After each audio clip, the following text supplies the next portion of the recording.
Smart strategy, real conversations, bigger margins. This is Chasing the Margin podcast. Welcome back to Chasing the Margin. Today is April 16th, which for me is post-tax season day, which is a nice day. Hooray! Hooray, right. Today we have a guest, Mr. Tim Ballard. So Tim, thanks for joining us. We appreciate it. Thank you for the invitation. I'm really happy and excited to be here. So Tim, tell the audience a little bit about yourself, what you do, how you got here. Well, I'm a construction contractor. I've been in construction all my life. My dad is a carpenter, and my mom was a nurse. And so I grew up building decks in the backyard and just learning all about using my hands to build. Came up through high school, doing wood shop and machine shop. I worked in a machine shop for years. That's kind of where I cut my teeth in gas and oil and process. Went back to college, got my degree in construction management. Worked in industry for about 20 years as a project manager, assistant project manager, estimator. And then because I had my bachelor's degree, I was able to do some adjunct professor teaching at Collin College in the technical program. They have a construction management program. And so I taught materials and methods for a few semesters. And that was a pretty good experience. If you want to learn something, teach it.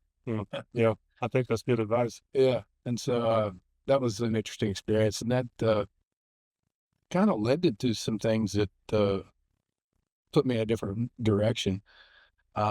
Now I own a construction company that does industrial process systems. So I worked in process systems, building compressor stations and cryo plants and gas and oil. Did that for 15 years. And then I got into aviation just before the pandemic. When the world shut down, there were no flights, and there were never no flights. And so it was baptism by fire and learning those systems. And what really was a catalyst for my business was the relationships I forged during that time. There was so much to do, and they crammed it all into a little space. So being innovative and finding ways to be creative to get things done, and communicating and scheduling and doing what you say you're going to do is not something we typically see in that industry. And so I brought that attitude from the gas and oil field to aviation, and I really picked up the systems really quickly because it was really the nature of the business, and the work is a lot simpler than what I had been accustomed to gas and oil. So I picked that all up real quick, and, made some great contacts and relationships and built trust with the decision makers out there, and, the engineers, the designers, the operators, the owners, the end users, got to know them really well, and they got to know me, and they got to where they trusted me. And so the company I was working for at the time decided they didn't want to do aviation fuel anymore. So I branched out on my own. I had an opportunity, asked them, really pitched them to allow me to have a shot at it. And they took a chance, and the rest is history. Awesome. Yeah, I think that we are, I guess, 6-ish years, 5-6 years, whatever you want to call it, post-COVID. And I think we've gotten used to a lot of things that were impacted by COVID that maybe were different from 2019 and before. And I don't think we realize how different things are, but I think those people, they kind of adjusted and adapted and learned how to really take advantage of the things that COVID changed to get yourself forward. So it sounds like you were one of those people. Absolutely. And, there's a lot of ways to look back on it and think negatively, but I used that time as an opportunity to learn and grow and build relationships. And I didn't think at the time that what I was doing was building a potential to start a company. I was just doing my job, and it's, we just turned 3 years old in January this year. And, so just 3.5 years ago, I was an operations manager. The real aspiration. I guess I've always had an entrepreneurial mind. I think that's something that it really takes to jump out and do something like this. But 3.5 years ago, I didn't think I would be running a business, let alone the growth that I've seen here. And this market that I'm in is a real niche market. There's not a whole lot of people that know the ins and outs of the business, specifically the scope of work that we do. And so that has afforded me a real great opportunity to grow quickly, but within reason. And, that's, there were a lot of tough things that happened during COVID, especially for my kids and schools and, the things that we've been put through, the fear. But I think my perseverance through that was to keep my head down, keep grinding, keep working, and to do what I said I was going to do. And that ended up impressing the people. And, then they started calling me, asking me, hey, can you do this and that? And, it was like I saw this opportunity. And so for me, looking back on that, it was an opportunity, a catalyst to change for me. Yeah, I think that, you say you never really intended, or at least you didn't think about necessarily becoming a business owner not that long ago. I think since I've known you, things have changed a lot, and that hasn't really been that long. And I just see it as, the type of guy that's like, hey, the job's got to get done, put your boots on, make sure the work gets done. You're an expert at what you do.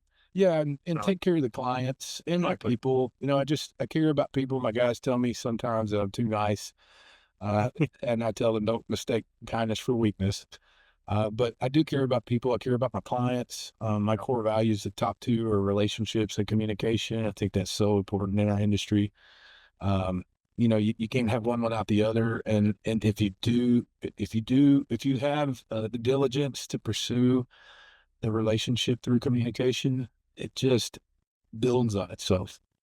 And that's what's happened to me in this company. It's been pretty incredible to watch it grow. Yeah, that's awesome. So let's go back to kind of all these years ago. I always wonder with people that come on, the relationship with their parents. You said your dad was in construction. Was that something that you were able to work with him some, like within his job, or did you ever consider doing that? Did you butt heads with your dad? How did that go? Well, that's kind of a long but interesting story, and I can keep it brief. My dad has a degree from Southwest Theological Seminary. He took a job as a youth minister in Colorado, Canyon City. At the time, there was a uranium mine there, so there was a lot of jobs and work. But that mine closed down in 1980, and so he was forced to come back and couldn't find work in ministry, so he took a job as a woodshop teacher. So he was a woodshop teacher for years and years as I grew up. And then later on in life, he started a company doing radiant barrier insulation in residential homes. It's a reflective material. And so we did that together for a number of years. I think we started in 2000, and our last job was in 2009, just before I graduated from college. And so that was a unique experience to work with my father. Yeah. And of course, I've learned a lot of things from him. He's one of my heroes. I've looked up to him all my life. He actually works for me now. And we have a real good relationship. He's aging and kind of in his retirement years, and I'm fortunate enough to be able to take care of him in that time. And so it really is a family business. My middle son works for me. He's an assistant project manager and estimator. And so he's 21, so he's real green, but he's learning the ropes. And that's a real good place for him. It's real valuable. And I'll tell you, we've got a situation here where the guys that know everything are phasing out and retiring. They're ready to go. And then there's guys that, like me, in the middle, they're real few and far between. And the rest of the guys that are going to take over our shoes are all coming up, and they haven't had the time to have the experience that's necessary to get them in a situation where they can take the reins. But my idea with my son, and I have 3 sons. My oldest son is a United States Marine. He finishes up this year. He'll come back. He's a mid-mig, which is mechanic, a diesel mechanic in the Marines. And so I can use that for our maintenance division on aviation support for FBOs and fuel systems all around. You wouldn't believe how many municipal airports there are just in North Texas that need that support desperately. And so that's kind of been a vision of mine too. And one of the reasons I started the company was just to help set my family up and give my sons a place to learn and grow and take over maybe one day. And just with a mind on the future of who's going to be doing this later, Yeah. I don't want to do this the rest of my life. I'm enjoying it. It's a beat down for sure, but it's a great industry. It's really interesting and exciting. There's a lot of things that are happening and moving in the industry and changing too. So, but yeah, I mean, I learned a lot from my dad, and I have a real close relationship with him. He works with me now, and I've really just been fortunate. Yeah, that's awesome. I think that, starting a business is hard in general, and then working with family has an extra layer of complication where is your son that works for you now, the 21-year-old, is he a 21-year-old know-it-all, or is he a pretty good, humble learner from all the guys that, Oh no, he's a good kid. He is very humble. He's a lot like his mother, thankfully, or else there would be some headbutting. I guarantee you, my dad and I butt heads a lot more than Timmy and I do. But no, he's good. He's willing to learn. Of course, he's 21, so there are other things that occupy his mind a little more than the future. yeah, He's a little more about the now. But he's a good kid, and he's smart and sharp. yeah, He's in college learning, but I think more importantly, he's working, learning, and he's learning from me. And I've been through a lot. I have a lot of knowledge base. I've seen a lot of things. I understand the industry we're in, and so he's in a unique position to learn from me as he works and earns and experiences what this can be for him. yeah. Well, I want to dive specifically into some of the things that you guys specialize in and not just general construction. Sure. Because one thing that you talked to me about a couple times is there's companies that do what you guys do, but there's very few companies that are like the size that you are. And most of them are really large, like corporate America type businesses. So you've mentioned aviation construction several times. Kind of tell me specifically what you guys do within that space. It's a question I get asked a lot, especially when I'm talking to potential clients and bankers, and insurance guys. Okay. We specialize in aviation fuel system infrastructure and terminal infrastructure. It's really it's a niche piece of the mechanical contractors market. So what I like to tell people is we're a civil structural self-performance mechanical contractor. When I say mechanical, most people think, well, it's HVAC. We're doing chilled water piping systems and AC systems. That's not what we do at all. We're pipe valves and fittings, and we transmit and transfer fluids from one place to another. That's the easiest way to say it. If you've ever been on an airplane and looked out the window, you see the little fuel card out there, and they've got the hose that runs up to underneath the airplane wing. The infrastructure that brings the fuel to that cart is what we build. Okay. Now, that's just a piece of the big commercial airlines and airports. We also build fuel island systems for smaller municipal airports, and we do maintenance too on those systems. So it's a series of tanks, storage tanks, pumps, valves, fittings, pipes, filters, and offload systems that fuel aircraft. Awesome. I'm sure that there's pros and cons to both of these, but which one do you prefer to work with, the smaller municipal airports or the larger, bigger guys? That's a good question. I haven't really considered that. It's all really, it's really unique and exciting to me. I was just out at a job site. We just landed a contract for a small municipal airport to build the fuel system for them. And it was neat to go out there and talk with the FBO operators. You're all real excited to get this going. They've been wanting it for a long time. It's been a long time coming.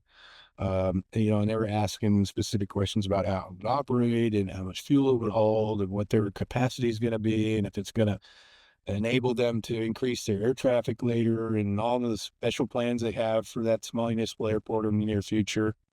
And it's just really fun to see the infrastructure grow and bloom, especially as more opportunity comes, specifically here in North Texas. Yeah. Well, I looked up the website beforehand, and we'll make sure we plug you right now. And then at the end too. So the company is BDC Services Group, and for anybody who's listening wants to look you guys up, That's right. you can easily find it.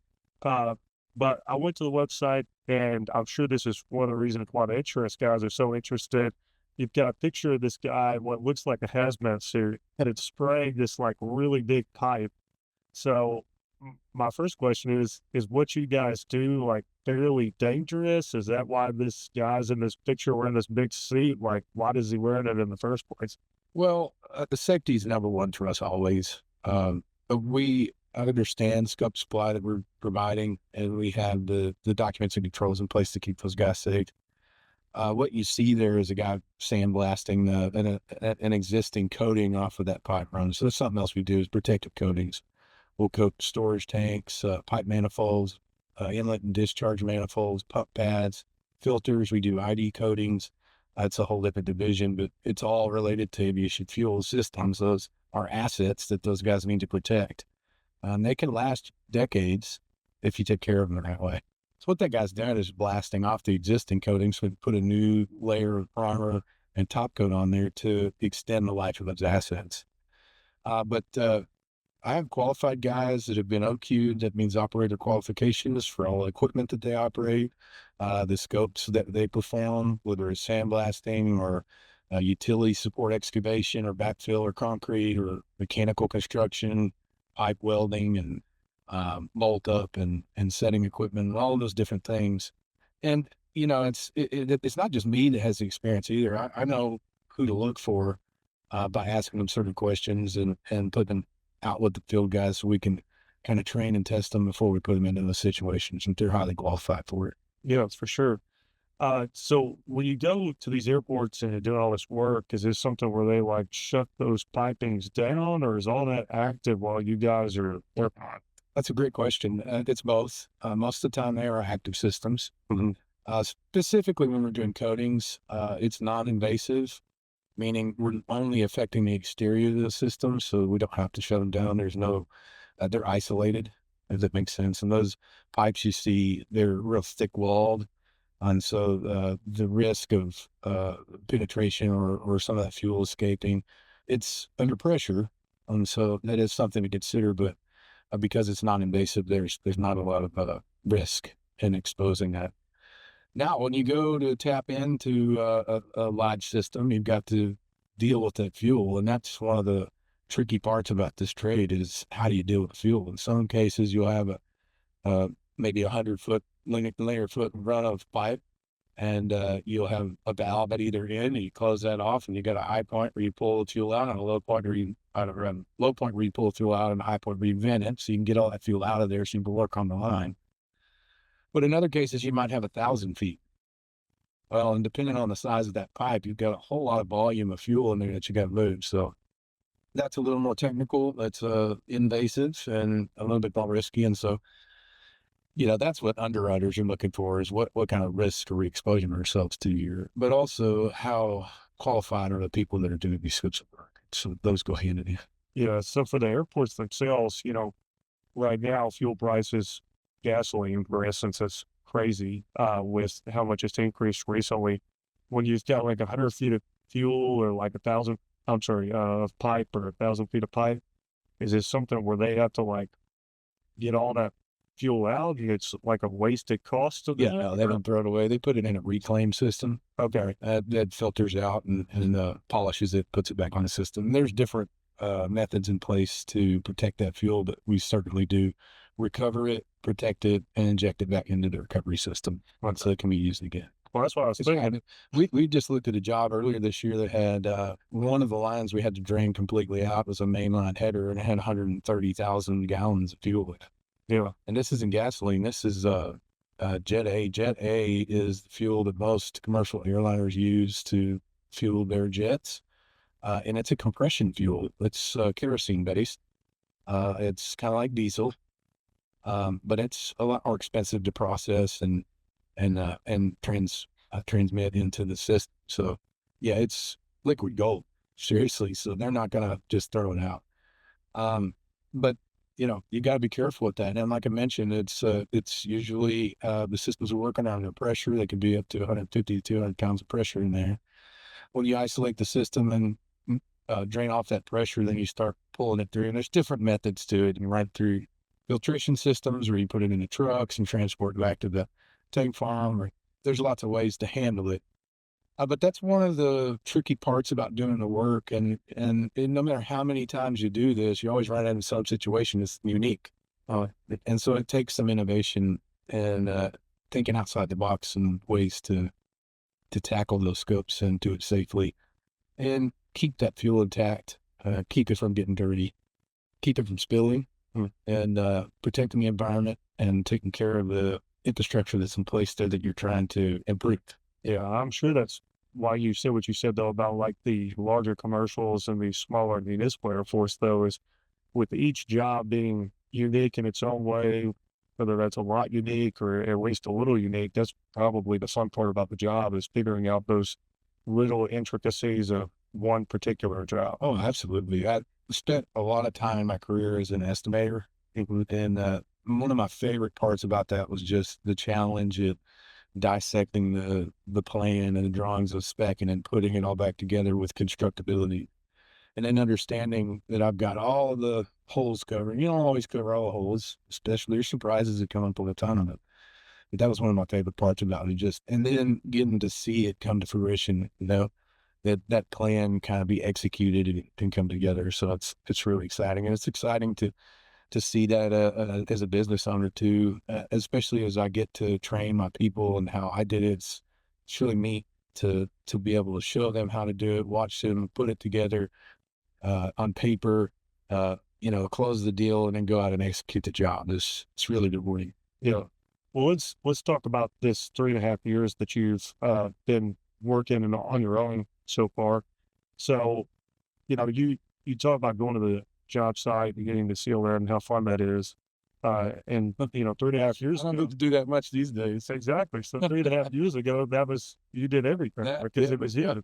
Well, So tell me what the change is from then to now. everything is relative. Yeah. When I was a operations manager, I thought I was doing everything, and I was operationally, but I had no idea what I was getting into when it came to business and finance and sales and marketing and CPA reviews, good times, taxes, insurance, business operations, hiring, firing. I heard somebody saying the other day, you gotta feed the lions, ride the horses, and shoot the dogs. And that phrase makes so much sense to me today. But there are parts of the business that I didn't have a whole lot of exposure to or experience, and so I've been on a pretty sharp learning curve. I had an interview with some finance partners the other day, and I was talking to the guy about insurance. I think, and I said, you probably know these policies and what premiums I have and the coverages that I have and the holes that are like the back of your hand, but you can't tell me how to tie into a hydrant system to expand for a new big body jet. So I know those systems really well, but the business side of it is just, it's just been a really sharp learning curve to try to navigate the waters of keeping ahead of cash flow, making sure we got enough capital to support the payroll and the cost of labor and materials on the front end, bridging the gap to the next receivable, payment terms and the risks associated with that, not to mention the risk to my people and my equipment and my business as a whole. Those are pieces that you have to learn how to manage, and you've got to stay in it. I'm a very proactive person. I always like to have, and I'm analytical, check the box. I like to make sure that I finish what I've started and I've got that and moved it off my plate and on to the next thing. That's been a struggle for me too, because in the beginning, especially, it was a lot of reactance because I just didn't know what to look out for. I'm learning that now, and then delegation of certain duties to other people. I have to trust people. I have to trust my CPA to do the taxes and I have to trust my bookkeeper to keep the books right. I have to trust my office manager with my accounts. I have to trust my operations manager and make sure he's executing it the way I want it to. And none of those things ever really work out exactly how you want them to. And that's another thing I had to learn is just how do I move through this while delegating and letting them do what they need to do while still having some kind of control on it, but not bird dogging, and I'm only one man. I can't do it all. And what I've found too is that it's critical for the scaling of my business for me to work on it and not in it. And I know people use those terms loosely a lot, but it really makes a lot of sense.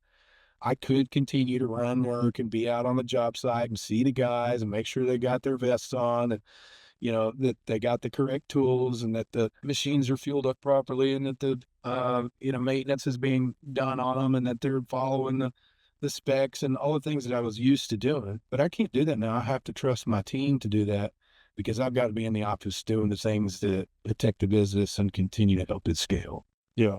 I've heard people say that when it comes to like delegating tasks and stuff, you have to ask yourself, can this person do the job 85% as well as I would do the job? Mm. And if the answer is yes, then like you said, you just got to let it go. And you got to know that like things are going to go wrong. Things are not going to be done exactly how you would do them sometimes. But at the end of the day, if you don't delegate, then either you're not going to be able to grow, or like you said, the business is going to suffer, which is going to impact all your people.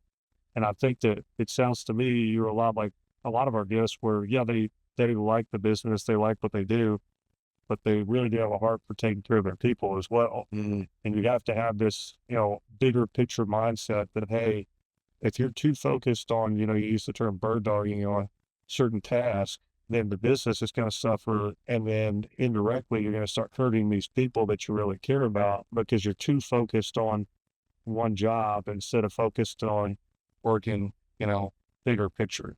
Yeah. There's a balance, and I don't know that there's a line really, where you just got to kind of feel it. And, Yes, you let me know. yeah, right. Well, I was talking with some of my field guys yesterday. We were trying to figure out a problem and I had to hold back because there were some other problems that needed to be addressed. And, I found myself feeling frustrated. And so I've had to teach myself to just back away for a minute, just walk away. I was telling my COO today, it's like, it's not conducive to progress to get upset. It just doesn't do any good. And it really does more bad than anything.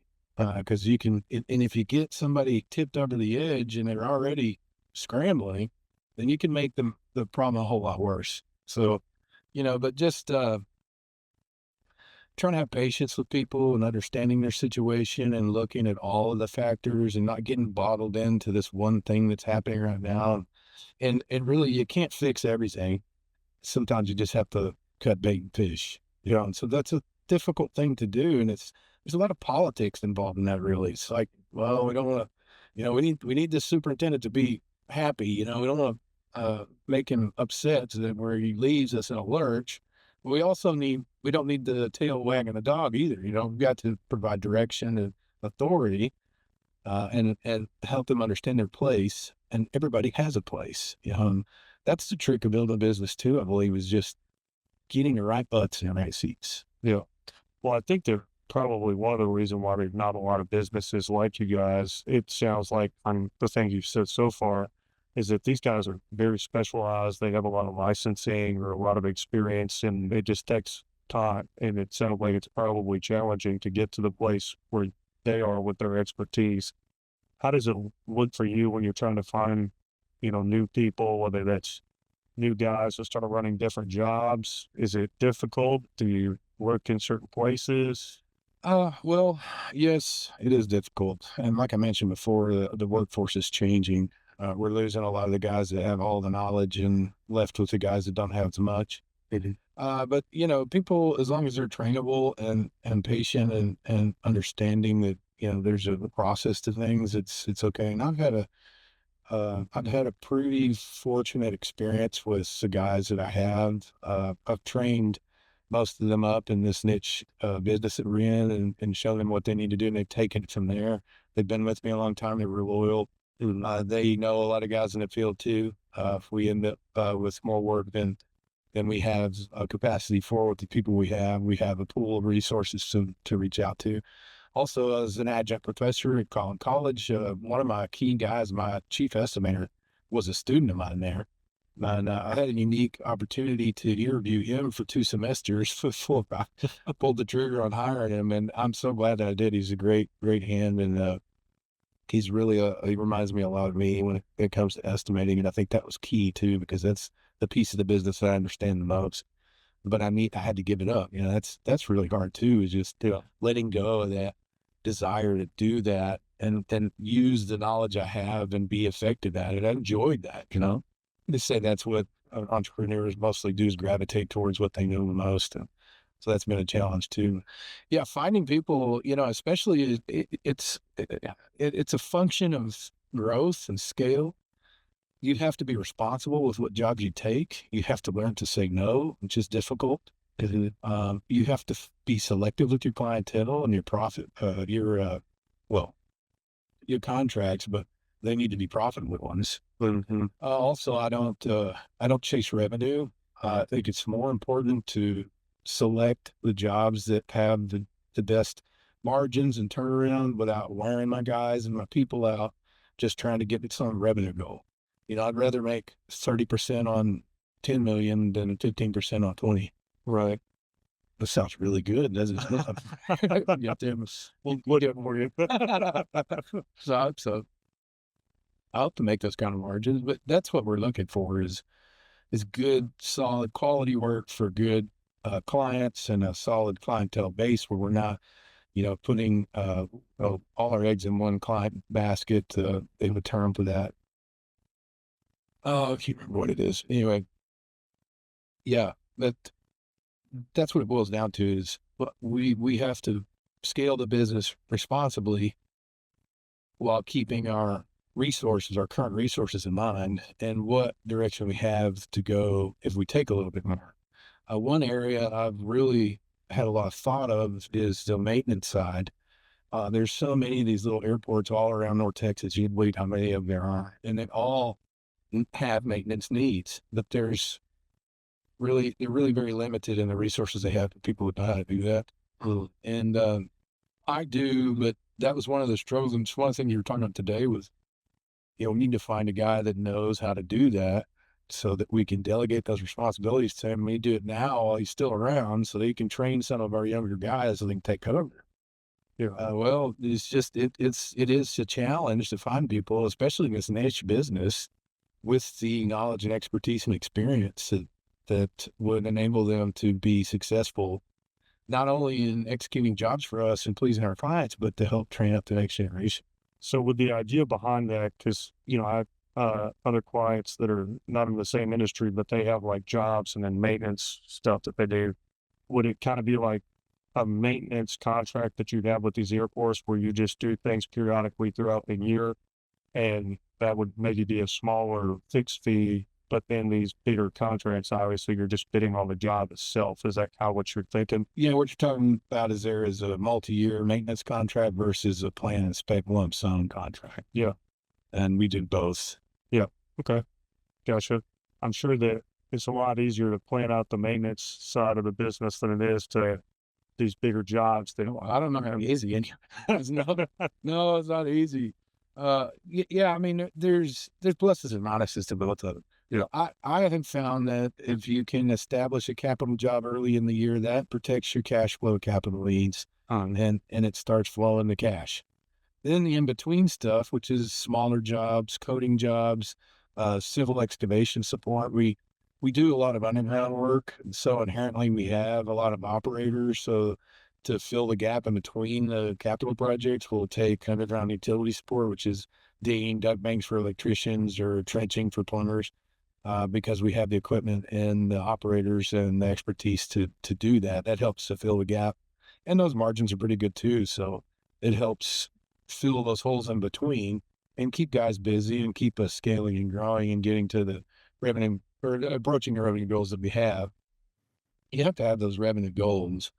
I said we don't chase revenue. That means I'm not focused on, we got to get to 7 million this year. I'm really more focused on the clientele selection and the profitability in those jobs and keeping the capital projects going so that we've got the cash flow we need to continue to scale.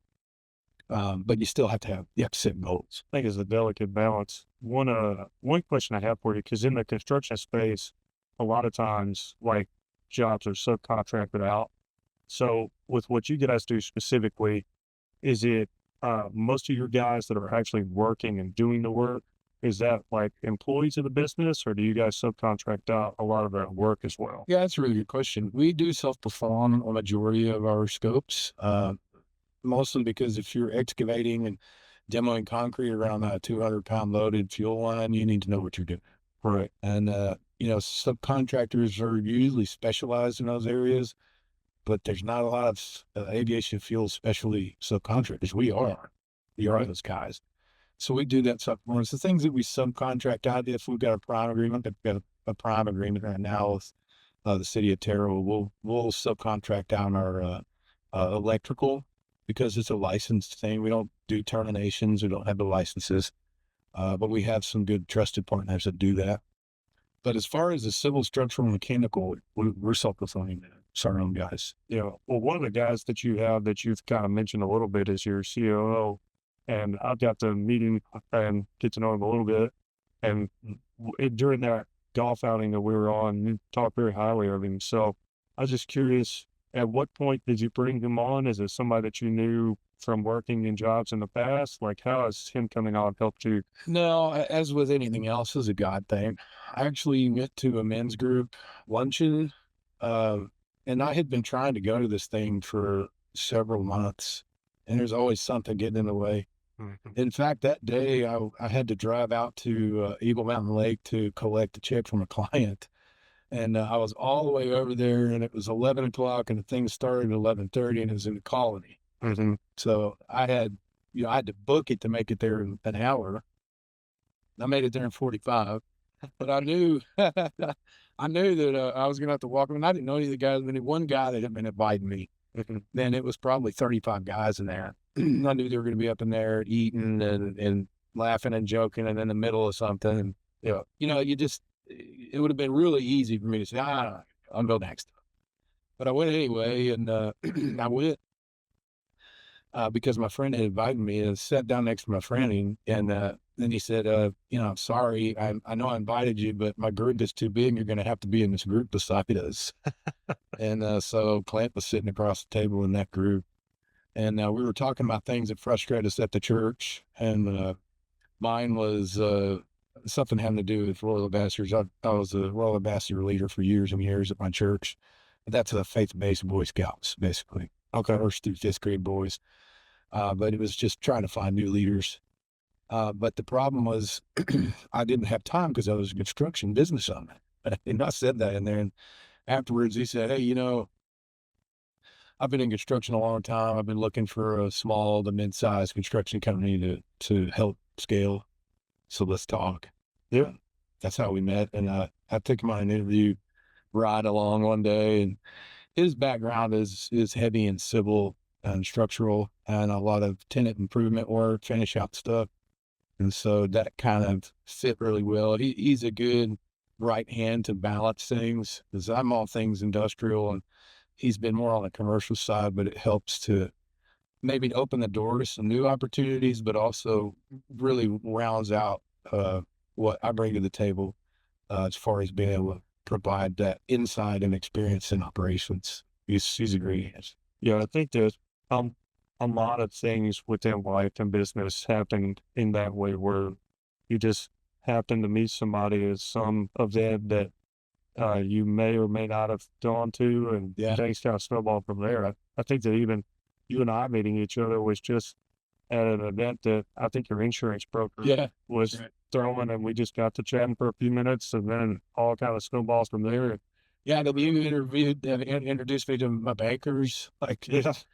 And that's an important piece of all this. It really is about relationships. I don't make relationships my number one core value for no reason. It's just like I've never taken a job where I didn't know somebody. I've interviewed with several people that I found through recruiters, but it never worked out. Like when I graduated with my degree, I graduated in 2009 at the height of the recession. There was no work. I was in Tyler at the time. I couldn't find a job there at all. I took a job with Buford Thompson in Arlington because my professor, the chair of our construction management program, his son was a project manager there. So that's how I got that first job out of college. And then I got to know the chief estimator there really well.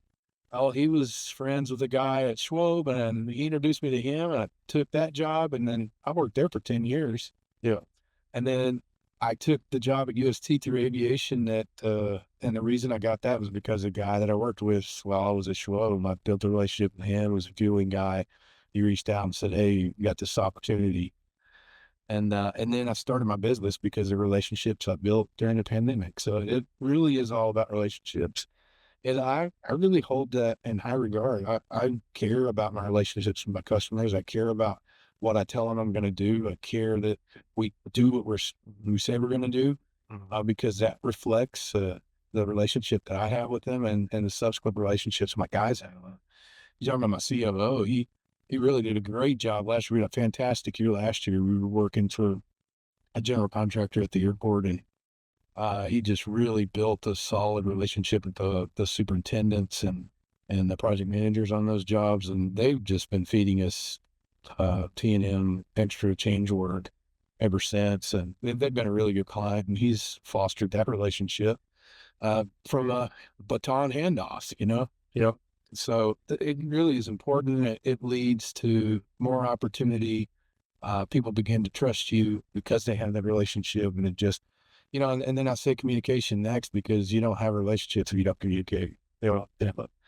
I tell my youngest son this a lot. It's like, you want to make friends, you don't just stare at each other. No, what do? Well, you got to talk. You talk and you laugh and you share ideas and you have experiences together, and that creates a relationship and a bond that hopefully lasts a long time. Yeah. It's no different than business. Yeah. Well, a lot of the people that listen to us are either business owners or people that aspire to be business owners. And I just wanted you to talk about that because I think it's a good point that sometimes, especially being like analytical, like you are, and I'm definitely that way too. And I try to quantify things, and sometimes spending a little extra time building a relationship when you've got something to do, or like you said, you're currently doing something and it's really hard to make time for that commitment that you already agreed to do. But, the relationship with the person that invited you or just meeting new people is important. And it's not until down the road that you realize how important it was to go to the event that you agreed to go to, or to take time to, invest in your people, or just reach out to other referral sources that you have, because they can introduce you that people are going to be really good for your business or for you individually.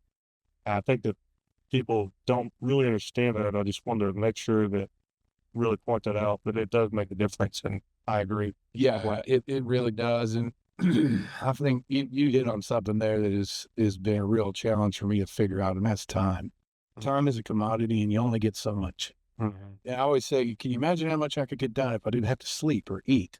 But you know what I would do if I had the time and I didn't have to sleep or eat? I'd be like, could you imagine if I could just clone myself and make you have all this time to do me? You just find a way to fill it up. And so that's where priorities take charge. Like, you have to have a priority list. You have to box out your time and make sure that you're tackling the things on the priority list in an order that's conducive to what you're trying to accomplish.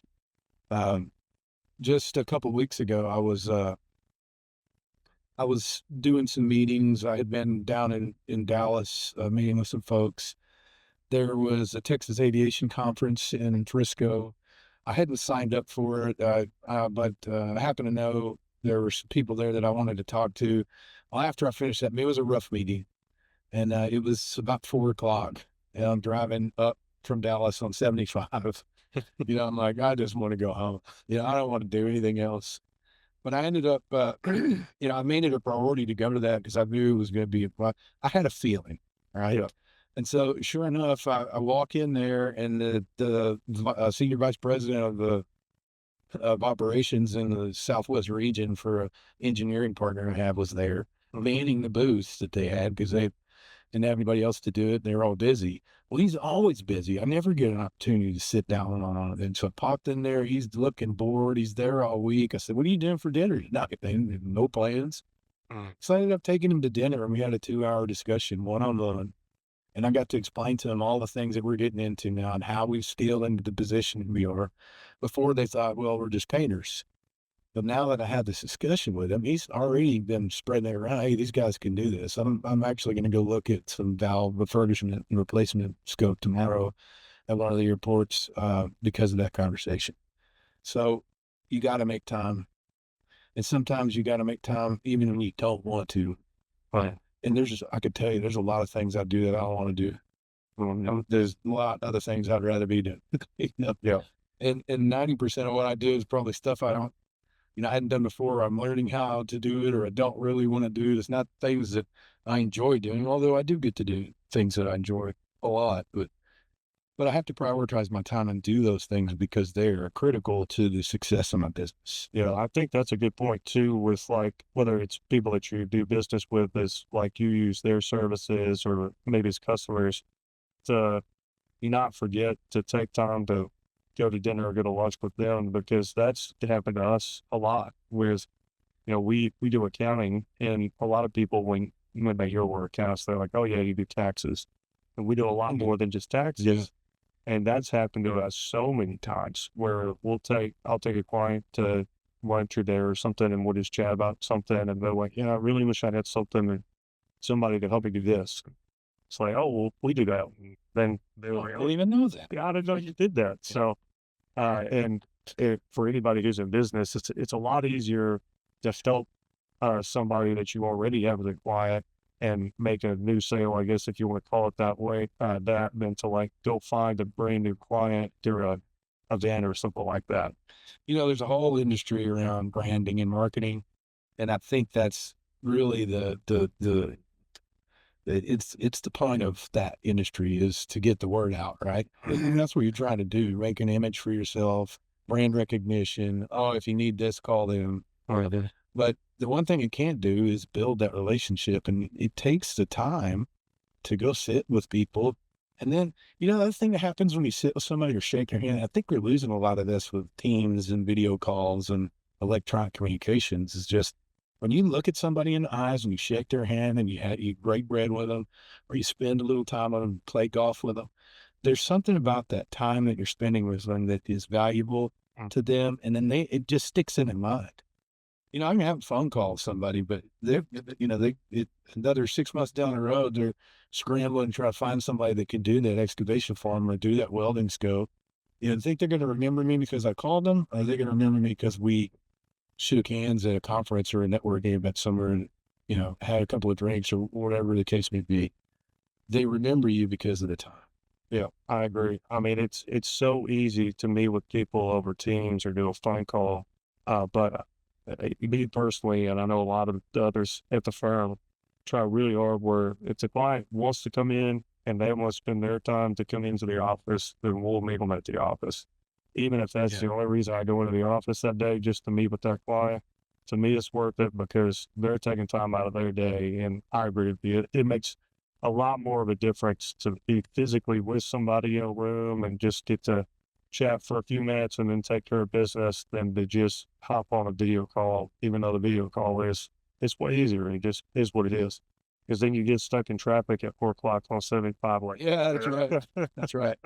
Yeah, but there's just something about in-person meetings. And I did that with you too when we first hooked up. I think you asked me, you want to do it on the video call or you want to come in? And I was like, I think I'll come in. But I was also excited because you're really close to my office too. It's like 12 minutes from the office. So yeah, that definitely helps. But I just started with a new bank partner. And just yesterday, they brought their whole team into my office and they all sat in the war room and just chatted together. And it was amazing. I don't think I've ever had bankers treat me with that level of respect. And that's the way I see it. It's like, hey, these people took their time out of their day, which is probably pretty busy, but mine is, to come spend the time with me to build that relationship. And that resonates with me. Yeah. One more tidbit definitely want you to give some insight on before we run out of time, because this is something that's specific to the construction, and I know that this is something you've had to deal with some recently, whether it's starting the process or completely going through it, and that's what's called bonding. So when it comes to bonding, kind of explain to anybody who's not in construction what exactly it is, how does it work, why do you even need bonding in the first place? Well, I'm not sure I'm the expert on that subject. I've been through it. Bonding is really just an assurance to an end user that you're going to complete the job. And so a majority of contracts you'll see, especially public bids, those end users are farming this opportunity out to contractors who they may not know, they may not have a relationship with them, and they don't trust them. But it's just a way to guarantee to finance the end of the project. Mm-hmm. And so some public bids will have you issue a bid bond, which will cover you if you're the low bidder and you bonded the job and you decide to pull that bid out, then that bond would cover the difference between you and the next guy up. That's kind of the reason for those, because they want the public bids are usually low bid. Yeah. Now I've bid on several jobs and executed several jobs that had payment and performance bonds on. That's a little different. That means that you are guaranteeing that you are going to pay your responsibilities to your subs and vendors and suppliers, that you're going to be able to buy those materials and get them to the job in a timely manner to keep the schedule, and that your performance is going to cover the expectations of the plans and specs. So you're basically guaranteeing that you're going to pay your subs and vendors and you're going to execute the job the way it was intended. And if you don't, that bond is somewhat of an insurance, I guess, safeguard for the end user, so that they can, if you don't perform or you don't pay, they've got an avenue to pay someone else to do it. And so that would be a call in on the bond. And that's the last thing you want. You don't ever want a bond called in, guys. That's really bad for you, but it's really good if you can get a bond or a project executed with a bond, and you follow through with it and you execute and you get your bills paid and you do what you said you're going to do. It proves that you know what you're doing. And so your capacity to bond grows. One of the reasons I had that CPA review done was specifically for that reason. I wanted to expand my bonding capacity. I went from $0 to $2 million aggregate bonding capacity in a pretty short amount of time. And that was based on my internal financials. They were looking at, hey, how does this guy execute his jobs? Does he pay his bills? Is he profitable? Is this risk worth taking? If we bond him, is he going to finish the job? Is he going to perform right? Is he going to pay his bills? Because if he's not, we don't want to bond it, because that puts them at risk. It's really real similar to insurance. If you don't perform and you don't pay your bills, then those companies can call your bond in and say, hey, we need to get paid. And then that's the risk for them. They got to pay it. They sign, they guarantee. It's basically what bond is, a guarantee that you're going to perform and pay your bills. Yeah. So bonding really kind of protects the customer end user, like you were saying. Mm-hmm. And they have some comfortability that, hey, if you don't get the job done, somebody's going to get the job done, and it's not going to create this dramatic increase in price necessarily, because the bond kind of helps cover. And then for those who are getting into the construction space, or I'm sure those who are like good sized construction businesses have gone through this, bonding kind of helps the business be able to get these bigger jobs and to grow, or just to continue to get jobs, I guess, in general, because the people that are using their services know that the job will be handled. And like you said, it's kind of an insurance / less risk for everybody involved, pretty much. It is very impactful to the scaling of your business. If you can afford to bond more, you can afford to take more work on, and that's the goal of scaling, right? It's how you get bigger jobs. But another thing it does is it really proves, it's a metric that proves your ability to perform. If you can go in and say, hey, I'm a 5-year-old company, we do $10 million a year, we've got $8 million aggregate bonding. You've proven yourself. You don't get the $8 million right off the bat. I think the first job I got bonded was $300,000. The next one was $200,000, and then I went to 1.5, and all of those were together. That's why that's what aggregate means too, is it's accumulation of all of your bonding together. So I had one for 300, one for 200, and one for 1.5. That's 2 million together, but they're all running at the same time. So that's my aggregate. Okay. Your single project could be up to $500,000 or up to $1.5 million, while your aggregate can be 2 million. So your aggregate's always a little more than your single. Okay. So a lot of these people that are looking for jobs are definitely the construction space, or businesses kind of understand the terminology there with what exactly you're saying. Yeah. Well, if they don't, they will. That's, and it's just a part of construction, but But I really think it's important that that metric is recognized. It has an impact on a lot of different areas. Uh, People extending credit look at that, saying, "Hey, if he's qualified to have $6 million aggregate bonding capacity, then he must know what he's doing because those guys aren't going to just take a risk without being sure." And that CPA review I had done has really helped prove that my internal financials are what I said they were, which gave them even more confidence that I know what I'm doing and I can pull these jobs off and execute them right and that their risk is low. It helps with lenders, bankers, all the facilities you get from the banking company, whether it's equipment consolidation or a line of credit or a term loan or, real estate, and all of those things carry risk. They want to know that they're going to get paid back. Well, how can you prove that you're going to pay it back? Well, look at my track record. I got $6 million in aggregate bonding. Bonding company trusts me, and you should too. Yeah. So you've had a nice few years, lots of learning experience. Talk to me maybe about what's maybe one of your favorite things that you've done, like favorite jobs, or maybe one of the most rewarding things that you've done, whether it's a job or internally with some employees. I think my favorite job so far has been the utility support at the central utility plant at DFW Airport, and then also just the opportunity to have just poured out for us over there. It's been really neat to watch. It was a really technical job. We did some directional drilling on it. We had to go up into the airport operations area. We had to demo out a large piece of concrete and excavate down 20 feet. It was a 40 by 40 foot excavation, where we had to lower in a drill machine so it could pull a casing pipe through. Really technical and challenging job that we really had to be innovative with. So that was really neat to watch happen. Really good job. Big capital project. I think,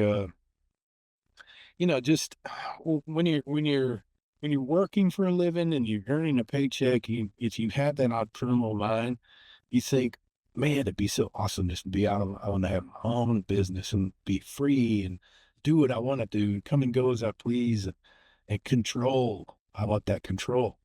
But you really just can't see behind the curtain until you're behind it. Mm-hmm. So when you jump out there, you start to realize, okay, well, this isn't what I thought it was going to be. There's a lot more work to this than the freedom and the perks than it affords. Now, don't get me wrong, there are freedom and perks involved.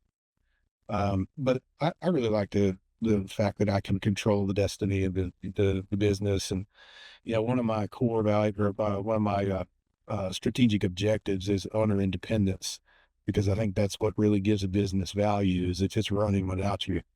You can have a business valuation, but if you're the one that's doing all the sales and bringing out all the work and doing all the execution, the business has to have you there, then you are the business. Yeah. But if you've got a team in place that's doing it and it runs without you, then the business has to value, not you. So that's been pretty neat to look forward to build towards.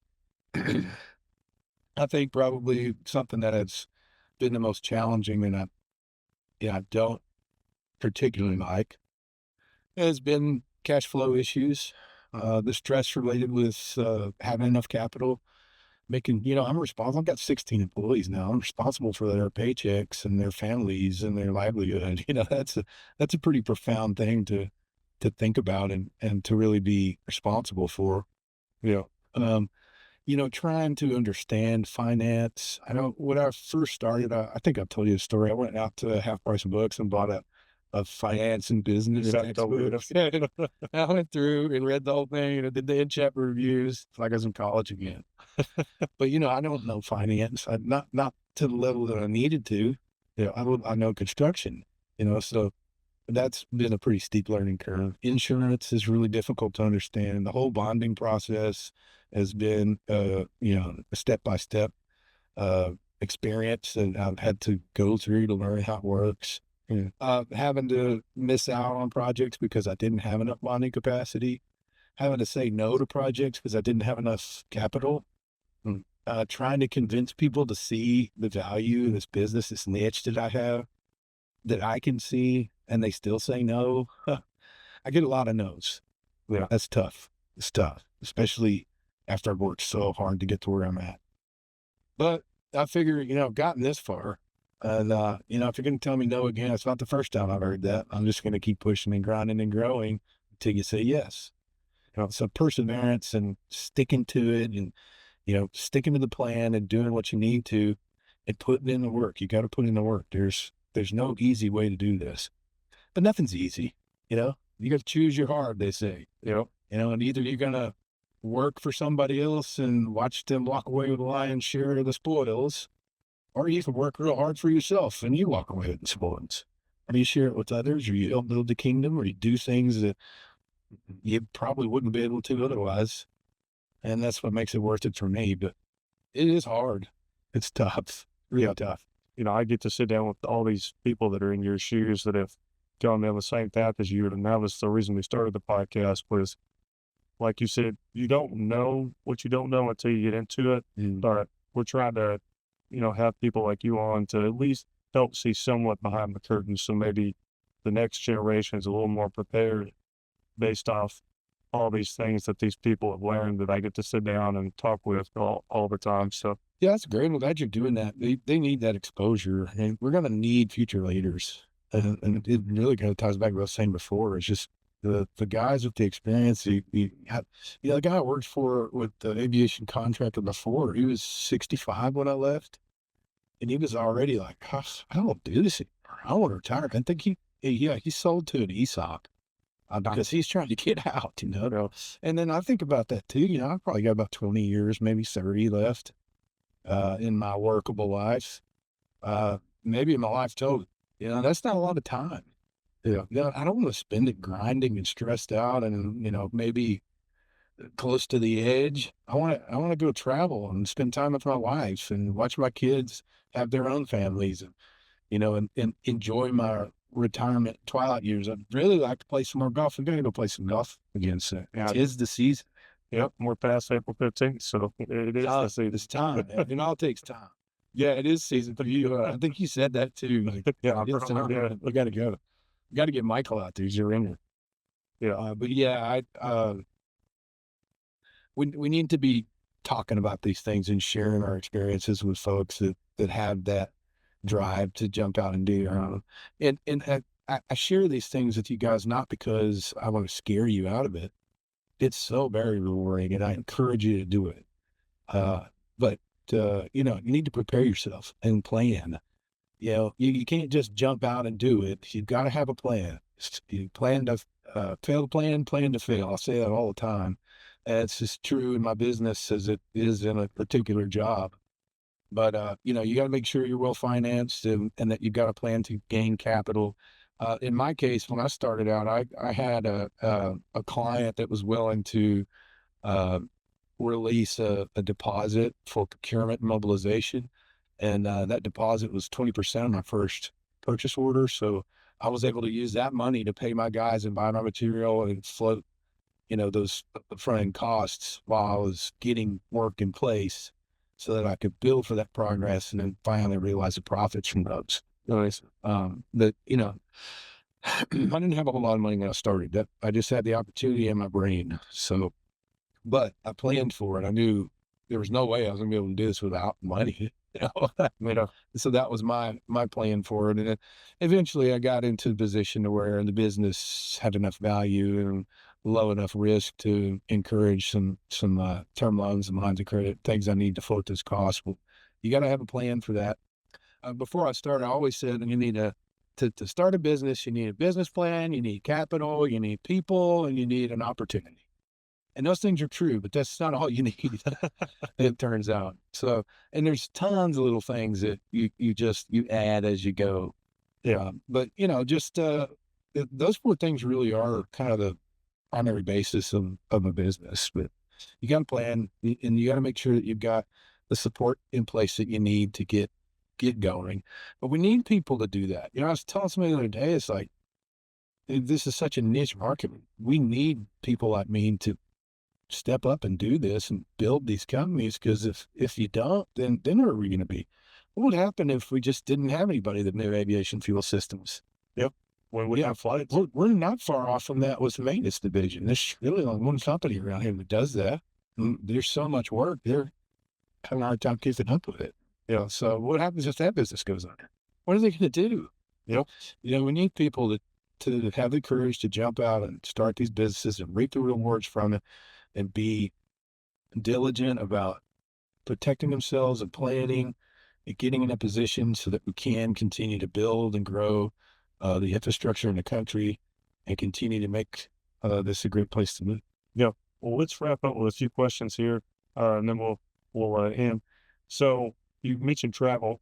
What's your favorite place that you've traveled since you started the business with the wife? Have you got any travel much at all?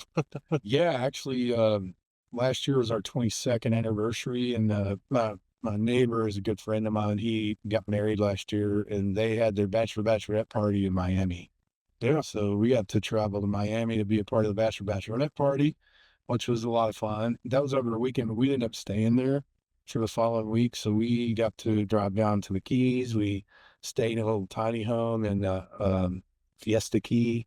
We went to the Almirada, went to a museum, and saw how they built the original train track that spanned the Keys and how it eventually could turn into a highway. And so we're like, well, we got to go see the rest now. So we drove down to Key West, and then we drove back. Turns out Key West is only about 4 hours from Miami. We stayed in a condo down there in downtown Miami. We took a ferry from Fort Lauderdale over to Bimini, Bahama, for the day, just a day trip over there. So it was really neat. And just getting to spend some time with her was really neat. And, what was really awesome was that my team was taking care of all the business stuff and operations here while I was gone. So you didn't have to work too much while you were there? No, I didn't at all. It was the first time that I wasn't just completely inundated with work stuff and got to actually spend some time at number one. Nice. And since you worked with your dad and your son and maybe some of your other kids later on, what's one of your favorite moments since you started the business working with them? I think every day is a good one. I love that my middle son is there. He's 21. He's grumpy sometimes. He doesn't understand what kind of value he has right now, what he's got in front of him. But I just like being able to share the knowledge I've learned over these years with him on a daily basis. And I've got him doing estimating, which is my favorite thing. It may not be his, but that's a good place to start learning this business. Being able to take care of my dad too. My mother passed away a few years ago, and she had dementia. And so he took care of her for the last 7 years of her life. He wasn't able to work. They spent up their savings because of it. So he was living on Social Security. After a funeral, he took a job at HEB as a janitor. I was like, Dad, no, you come work for me. So being able to take care of my father after my mother has been real important to me. And I'm glad that I've been afforded the opportunity to do that. And, I'm real close with him. I love him a lot. I'm glad that we're able to work together, and then I can just take care of him. He doesn't do a lot. He's 77, so he's kind of, just enjoying his retirement. But he went down to Houston today to pick up a door and frame for another project for God. So he's around to do the courier stuff, and he loves doing that. In fact, he and my son went together. So that's pretty neat, too, that they get to spend that quality time together. Yeah, that's awesome. Well, you've dropped a bunch of little nuggets on us today, but we always like to end with kind of the same question. If anybody was getting into whether it's construction or just entrepreneurship, what's kind of the last little most important thing that maybe they should take away for today? I think priorities. Keep your priorities. Don't forget why you're here. I think one of my number one priorities is my family. The next one is my people. And I tell my people all the time, family first. Yeah. After all, that's what we're doing all this for anyway. Yep. And just keep your head on. It's going to be all right. Don't freak out too much. You can take my own advice. But if you make a good priority list, then things just tend to come together. Keep your faith strong. That's important too, because that'll help to keep your head on. Awesome. Well, thanks, Tim. We really appreciate it. For anybody looking to find you one more time, where they find you at? That's becservicesgroup.com. Bravo Echo Charlie. You know what that stands for? BEC? No, I don't. As Ballard Energy Construction. Oh, That's what it stands for. I started a consulting firm in 2020, and it was Ballard Energy Consulting Services. So when that converted into field services, I shortened it up okay. because it was too long. Plus, they say not to put your name. That's another bit of wisdom, kids. Don't use your name for your business. I have another business I use my name in, but it's smaller side deal. But BEC, that's what it stands for. BEC. That's what people call us in the field too. BEC. Like, we didn't start calling it back because there's already a back. It's a big contractor over it. So BECservicesgroup.com. Come check us out. Thanks, Tim. Appreciate it. Thank you.